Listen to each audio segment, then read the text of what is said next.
Kum.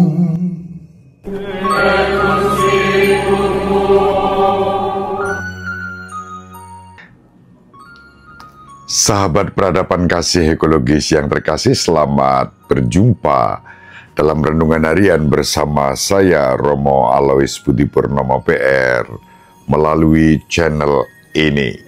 Semoga panjenengan selalu sehat, tetap semangat tanpa sambat dan selalu bahagia. Kebahagiaan yang bersumber dari Tuhan Allah kita. Mari kita awali perjumpaan kita dengan bersatu di dalam doa. Dalam nama Bapa dan Putra dan Roh Kudus. Amin. Orang yang takwa hidupnya akan diberkati Tuhan. Berbahagialah orang yang takwa kepada Tuhan, yang hidup menurut jalan yang ditunjukkannya. Apabila engkau menikmati hasil jerih payahmu, berbahagialah engkau dan baiklah keadaanmu. Istrimu akan menjadi laksana pohon anggur subur di dalam rumahmu. Anak-anakmu seperti tunas pohon zaitun sekeliling mejamu. Sungguh demikianlah akan diberkati Tuhan orang laki-laki yang takwa hidupnya. Kiranya Tuhan memberkati engkau dari Sion, boleh melihat kebahagiaan Yerusalem seumur hidupmu. Kemuliaan kepada Bapa dan Putra dan Roh Kudus, seperti pada permulaan, sekarang, selalu, dan sepanjang segala abad. Amin. Orang yang takwa hidupnya akan diberkati Tuhan. Dalam nama Bapa dan Putra dan Roh Kudus. Amin. Sahabat peradaban kasih ekologis yang terkasih, mari kita baca Injil pada hari ini, Injil Matius bab 23 ayat 1 sampai 12. Sekali peristiwa berkatalah Yesus kepada orang banyak dan murid-muridnya, ahli-ahli Taurat dan orang-orang Farisi telah menduduki kursi Musa.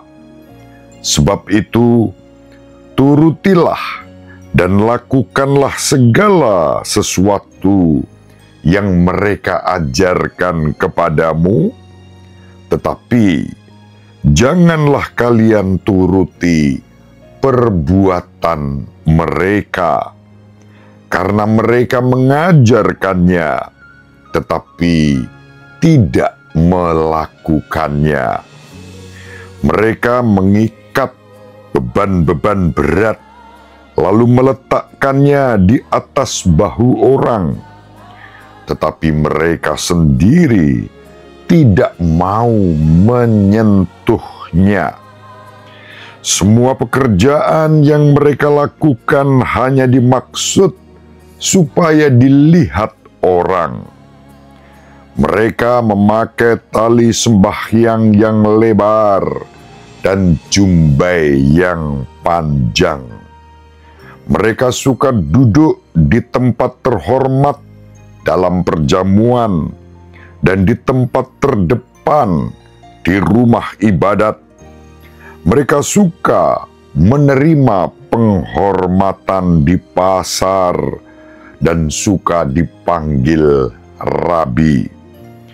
Tetapi kalian, janganlah kamu disebut rabi, karena hanya satulah rabimu, dan kalian semua adalah saudara. Dan janganlah kalian menyebut siapapun Bapa di bumi ini, karena hanya satu Bapamu, yaitu Dia yang di surga. Janganlah pula kalian disebut pemimpin, karena hanya satu pemimpinmu, yaitu Kristus. Siapapun yang terbesar di antara kamu, hendaklah ia menjadi pelayanmu. Barang siapa meninggikan diri akan direndahkan, dan barang siapa merendahkan diri akan ditinggikan. Demikianlah sabda Tuhan. Terpujilah Kristus. Sahabat peradaban kasih ekologis yang terkasih, nasihat Yesus yang disampaikan kepada kita melalui Injil pada hari ini, kita temukan di awal khotbah utama terakhirnya dalam Injil Matius. Khotbah tersebut membahas kehancuran dan bait sucinya yang akan terjadi pada tahun 70 Masehi, kedatangan kerajaan surga, dan akhir dunia. Dalam bab 23, Yesus mengutuk ahli Taurat dan orang Farisi, menyampaikan 7 sabda celaka atas mereka, dan Tuhan kita Yesus Kristus diwartakan dalam Injil tersebut meratapi kota Yerusalem. Yesus baru saja membungkam ahli Taurat dan orang Farisi, dan kini dalam perikop yang kita baca, Yesus memberikan pengajaran yang kontras kepada para muridnya dan kepada orang banyak. Kontras antara jalan sesat dan jalan sejati. Jalan sesat orang-orang Farisi dan ahli-ahli Taurat yang berpusat pada diri mereka sendiri, pada manusia, dan jalan sejati berpusat pada Kristus. Tuhan kita Yesus Kristus mengajak kita semua untuk menghayati hidup sebagai saudari-saudara dalam satu Bapa dan Kristus sebagai pemimpin kita. Inilah yang dihayati dengan setia dalam Gereja Katolik Roma. Pusatnya adalah Bapa yang menyelenggarakan keselamatan dalam Tuhan kita Yesus Kristus, yang mendirikan gerejanya, Gereja Kristus yang satu, kudus, katolik, dan apostolik. Gereja Kristus tidak didirikan oleh inisiatif-inisiatif manusia, melainkan Kristus sendiri yang mendirikan gerejanya di atas batu karang, yaitu Simon Petrus bersama dengan kolegialitas para rasul lainnya, 12 rasul. Di sini kita mengalami bagaimana yang disampaikan oleh Tuhan kita Yesus Kristus di satu sisi menjadi kritik bagi orang-orang Farisi dan ahli Taurat yang selalu berpusat pada manusia dengan pola pikir manusiawi yang cenderung egois, bahkan tanpa bela rasa, tanpa kepedulian, karena pusatnya adalah manusia. Sementara Gereja Kristus di sisi lain adalah gereja yang dibangun dalam bela rasa, iman yang ditopang persaudaraan dan dihayati dalam bela rasa. Gambaran yang disampaikan oleh Tuhan kita Yesus Kristus di dalam Injil tadi sangat jelas.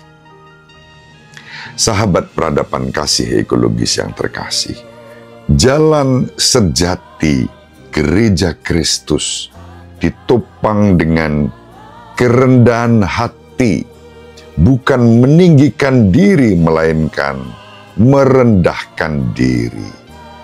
Kerendahan hati inilah yang menopang setiap karya pelayanan yang dikerjakan oleh murid-murid Kristus di dalam gereja Kristus. Sementara yang dibangun oleh manusia, komunitas ini dibangun bukan atas dasar kerendahan hati, melainkan arogansi. Sebagaimana ahli-ahli Taurat dan orang-orang Farisi dengan arogansinya, dengan logikanya, merasa diri paling baik, paling benar, paling suci, dan kemudian merendahkan semua yang lain. Tidaklah demikian dengan gereja Kristus. Kita sebagai murid-murid Kristus dalam komunitas gerejawi dipanggil untuk menghayati seluruh hidup kita dalam kerendahan hati itu. Inilah yang membuat gereja Kristus bertahan lebih dari 2000 tahun, karena dibangun bukan oleh manusia, tetapi oleh Kristus sendiri. Syukur pada Allah. Mari dengan rasa syukur dan rendah hati kita mempersembahkan hidup kita kepada Bapa dalam Yesus Kristus Tuhan kita, berkat Roh Kudus yang menjiwai gereja Kristus.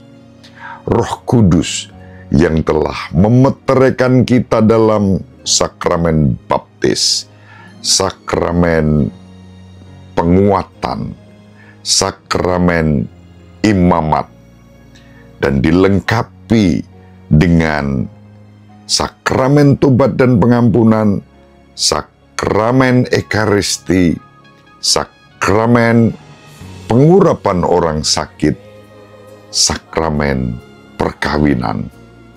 Melalui 7 sakramen itulah kita hayati dengan penuh syukur dalam kerendahan hati kehidupan kita sebagai saudari-saudara yang mengutamakan persaudaraan, persekutuan, paguyuban-paguyuban, atau kita menyebutnya sebagai communion of communities, persekutuan paguyuban-paguyuban dalam sinodalitas berjalan bersama, menghadirkan kasih Kristus dan kerajaannya di tengah-tengah dunia ini. Semoga bermanfaat. Ibu Maria dan Bapak Yosef selalu mendoakan kita.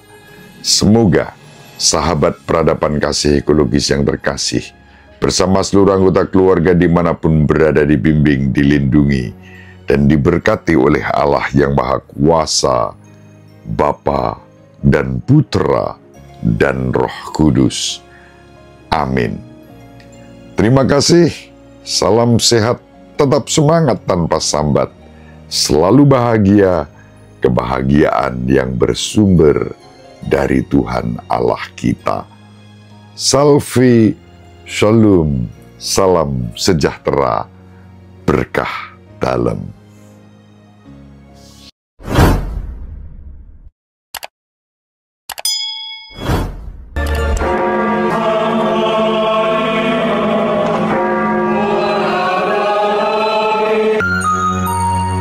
Sahabat peradaban kasih yang terkasih, sampai jumpa pada episode berikutnya. Terima kasih atas kebersamaan kita.